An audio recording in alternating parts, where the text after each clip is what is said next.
تکبر کا خاتمہ، دنائی اور وقار سے کامیابی کا سفر۔ انسانی زندگی میں کامیابی، عزت اور وقار کا تعلق صرف دولت، شہرت یا طاقت سے نہیں ہوتا، بلکہ اصل کامیابی اس کردار میں پوشیدہ ہے جو انسان کو دوسروں کے دلوں میں جگہ دلاتا ہے۔ تکبر ایک ایسی منفی صفت ہے جو انسان کو لوگوں سے دور اور اپنی کمزوریوں سے بے خبر کر دیتی ہے، جبکہ دنائی، عاجزی اور وقار انسان کو بلندیوں تک پہنچاتے ہیں۔ غرور کو نظر انداز کرو، خاموشی سب سے بڑی سزا۔ جب کوئی شخص غرور، تکبر یا منفی رویے کا مظاہرہ کرتا ہے تو اکثر لوگ رد عمل دینے کی کوشش کرتے ہیں، لیکن نفسیات کے ماہرین کے مطابق ہر بات کا جواب دینا ضروری نہیں ہوتا۔ بعض اوقات خاموشی اور نظر انداز کرنا سب سے مؤثر جواب ہوتا ہے۔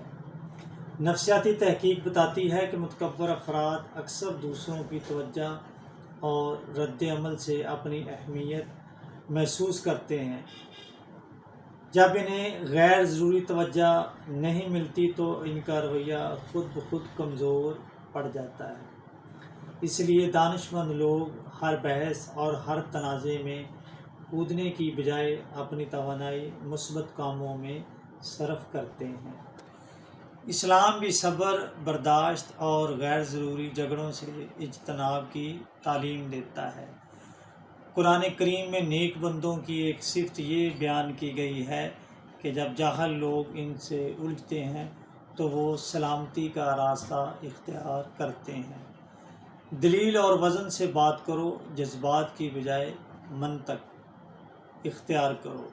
انسانی تاریخ میں ترقی کی بنیاد دلیل، علم اور تحقیق پر رہی ہے۔ جذبات وقتی طور پر متاثر کر سکتے ہیں، لیکن مستقل اثر ہمیشہ منطق اور علم کا ہوتا ہے۔ سائنس ہمیں سکھاتی ہے کہ ہر دعوے کو ثبوت اور مشاہدے کی بنیاد پر پرکھا جائے۔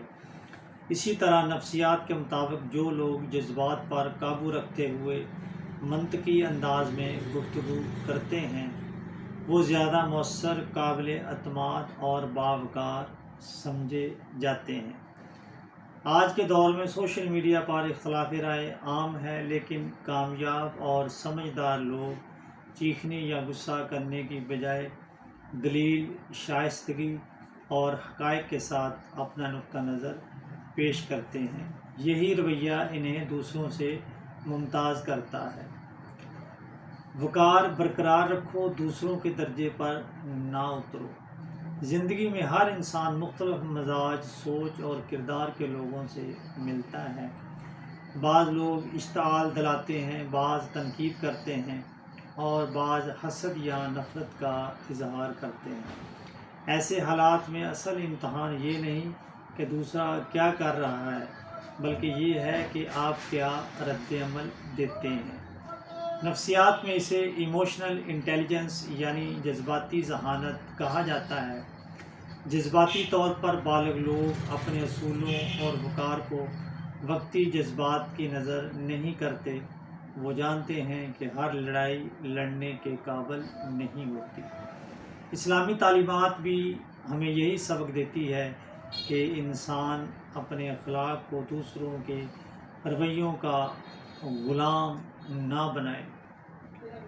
نبی کریم صلی اللہ علیہ وسلم کی سیرت اس بات کی روشن مثال ہے کہ سخت مخالفت کے باوجود آپ صلی اللہ علیہ وسلم نے ہمیشہ اعلیٰ اخلاق اور وقار کا مظاہرہ فرمایا۔ کامیاب بن کر دکھاؤ، کامیابی بہترین جواب ہے۔ دنیا میں بہت سے لوگ دوسروں کی تنقید، حسد یا مخالفت کا شکار ہوتے ہیں، لیکن تاریخ گواہ ہے کہ کامیاب لوگ اپنی توانائی جواب دینے میں نہیں بلکہ خود کو بہتر بنانے میں صرف کرتے ہیں۔ نفسیات کے مطابق جو لوگ اپنے اہداف پر توجہ مرکوز رکھتے ہیں وہ ذہنی دباؤ سے نسبتاً محفوظ رہتے ہیں اور زیادہ کامیاب ہوتے ہیں۔ اپنی ترقی، سیکھنے کے عمل اور مسلسل محنت پر توجہ دینا منفی لوگوں کو جواب دینے سے کہیں زیادہ مؤثر حکمت عملی ہے۔